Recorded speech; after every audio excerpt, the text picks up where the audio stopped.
안녕하십니까. 법률사무소의 송인욱 변호사입니다.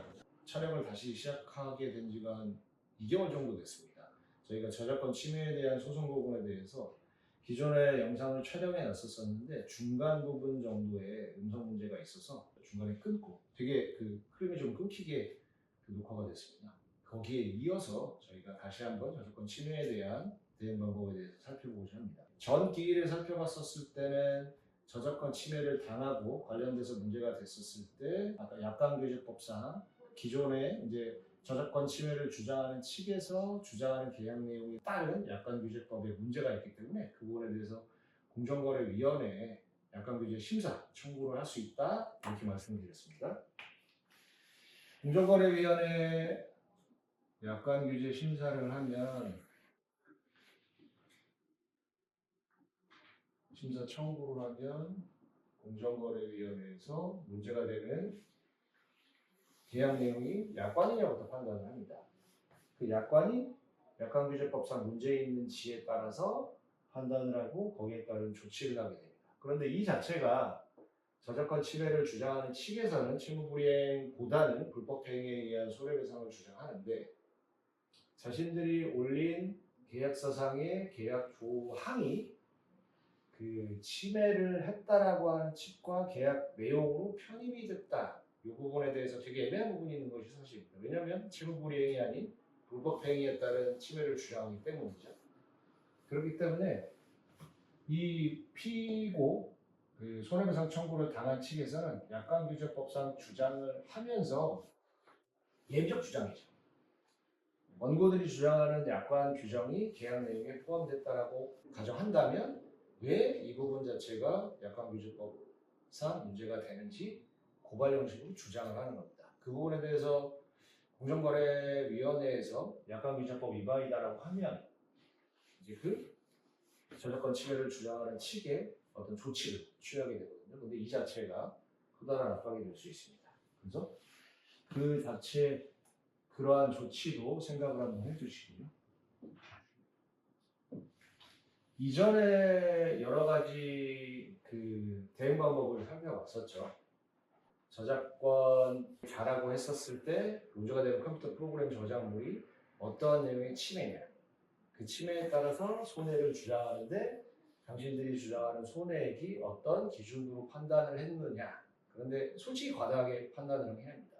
보통 프로그램을 유료로 했었을 때 뭐 구입하는 조건으로 해서 몇 개 사용했다 이런 식으로 주장을 하는데 그 부분 자체도 손해액 자체도 다퉈볼 만한 부분이 있지만 그런 절차를 쭉 통해서 왔었을 때도 약관규제법상으로 문제를 삼을 수 있는 부분입니다. 그리고 저희가 보통 관련되는 사건에서 그 문제가 됐었을 때는 ISDK 회사에 대한 대법원 판결을 인용을 합니다.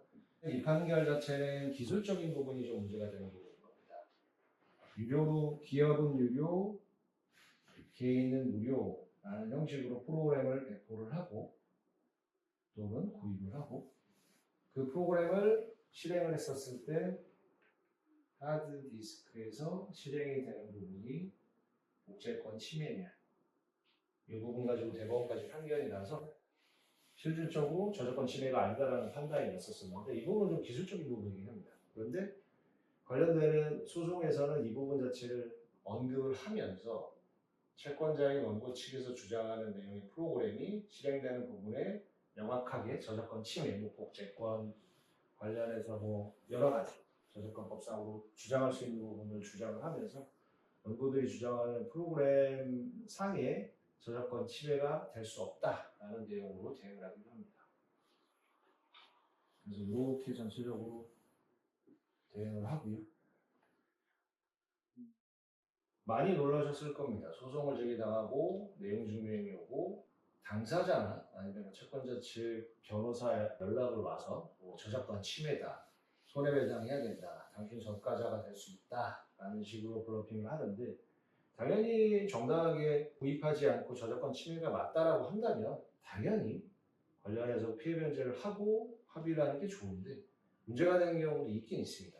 모든 업체가 그런 건 아니지만 아까 말씀드린 것처럼 이 관련해서 기술적인 부분을 본다면 이제 저작권법상으로 기술적인 부분을 봤었을 때 최종적으로는 회사 측의 주장 자체가 인정이 안 된 부분이 저작권 침해가 아니다라는 기술적인 판단이 났기도 했고요. 약관 규제 관련해서 문제가 되는 약관이나 개인정보보호법상으로 위치 정보 확인하는 내용이 불법적인 부분도 있었고, 그 다음에 손해액을 주장을 하긴 하지만 실질적으로 사용 일수가 극히 적거나 행위자가 특정이 되지 않았음에도 불구하고 상대방 측의 대표이사나 관계자한테 연락해서 당신들 불법행위 저질렀다 라는 브리핑식으로 하는 경우가 많은데, 이 부분에 대해서 이런 내용으로 인식을 갖지 않으신다면 저쪽에서 변호사가 선임돼서 이런 주장을 하니까 내가 침해했나 보다 이렇게 생각을 하시고 판단을 하지 않으신 채로 피해 변제를 하고 합의를 하고 옥소를 하는 경우가 있는데, 그런 경우를 방지하기 위해서 저희가 영상을 촬영했던 부분입니다.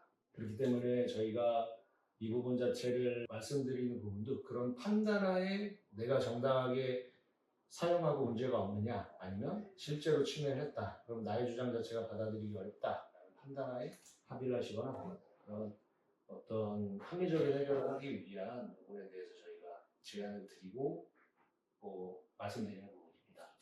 그래서 제가 영상을 올린 부분이나 저희 블로그에도 자세하게 내용을 기재했으니까 그런 부분도 판단해 보시고 추후 결정하실 때 참조가 됐으면 합니다. 이상입니다.